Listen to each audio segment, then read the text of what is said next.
In the last broadcast, we looked at the relationship between reality and the paranormal. We talked about the role of mediums and mediumship as a channel for linking the physical world with the worlds of spirit. Dilys Guilford, herself a working medium, kindly sent in some additional information. She writes, "Mediumship is a term that describes the different ways by which we can communicate with our guides, spirit helpers, and returning loved ones. It encompasses clairvoyance, the clear seeing of spirit, clairaudience, the clear hearing of spirit, and clairsentience, the clear sensing of spirit, and the auric field.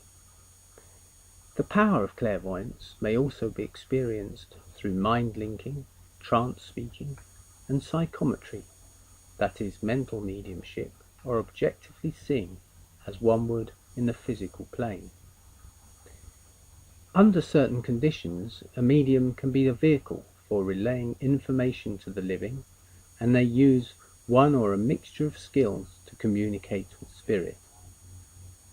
Choosing to have a private reading with the medium will enable them to describe your loved ones and spirit guides in the other dimensions, and also describe visually things around your environment and family, often providing valid and valuable help and advice for your life.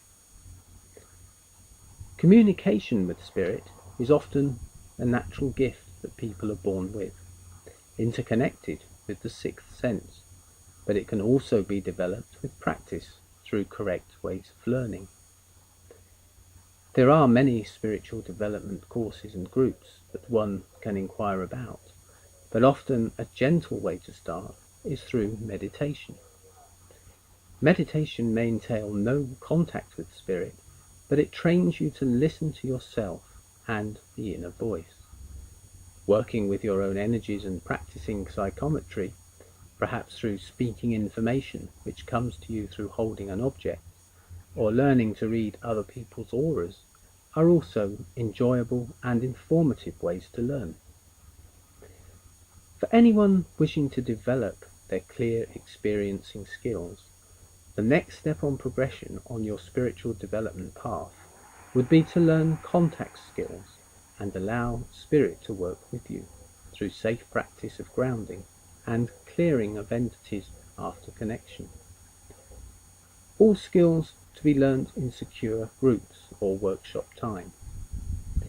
When working with spirit and energy, it is important to be as clear a channel as possible and only use these abilities for the highest good of all concerned, and always seek the permission of those other people that it may involve.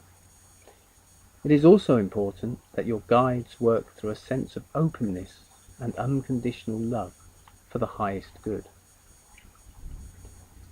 Enjoy walking your spiritual path with love and light, walking in the light of spirit and universal unity.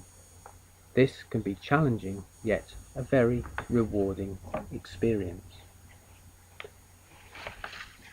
Well, thank you for that, Dilys.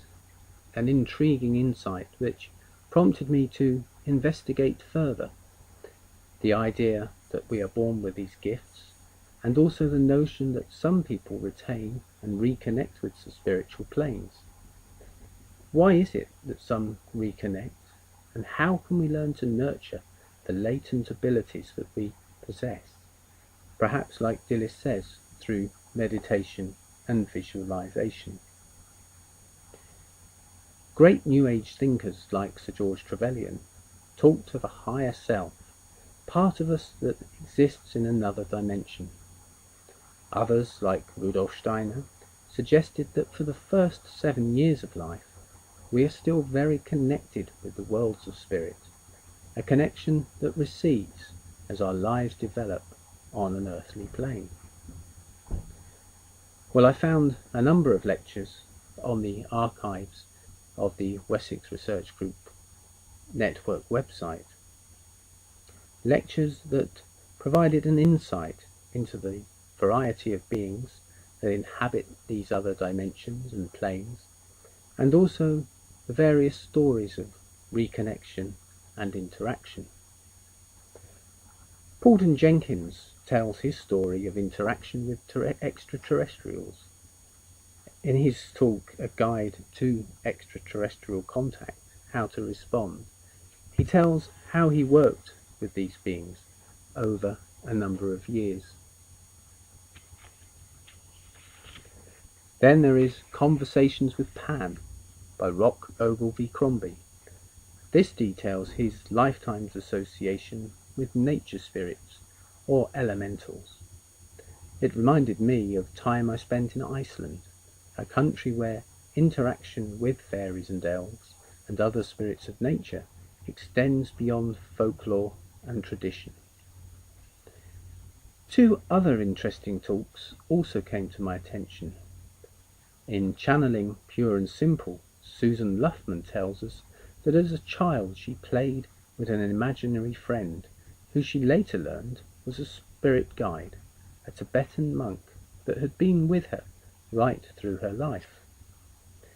She talks about how she channels, opening her energy points or chakras, and gives a demonstration of channeling, relaying information from an ascended master. In Discovering the Art of Spiritual Communication, Josephine Sellers tells of her journey of self-discovery and development. She points out that clairvoyance effectively means that you are learning to communicate with the universe, and in so doing, opening yourself to all sorts of experiences. Like Susan, Josephine also had childhood memories and associations with spirit guides, hers being someone she had known in a previous life, some 400 years ago. Well, for Paulden, Rock, Josephine and Susan, reconnecting with spirit proved to be a lifetime of adventure and a journey of inner and self-discovery. Often a challenging journey, because they had to balance the needs and demands of a physical earthly existence with this idea of a plane of spirit. So they had one foot, if you like, in each world. Their stories reminded me of Stanley Messenger's word from the broadcast Reality and the Paranormal, when he says that our perceptions of reality only change when we are forced onto an inner path of development, one that forces us to reconsider what is real when the paradigms and constructs we've developed from birth are challenged. And then there is also this idea that we are entering a new age, one where humanity will reconnect more widely with the worlds of spirit and rediscover ourselves as spiritual cosmic beings. The Ombudsman, the Grand Mayan Council of Elders, sent me a quotation recently, a passage of text, which I shall relay to you now.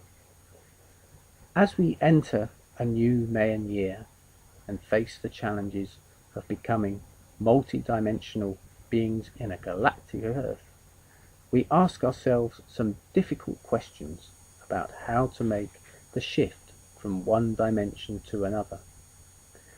As we begin to take these steps, humanity can only image at this moment.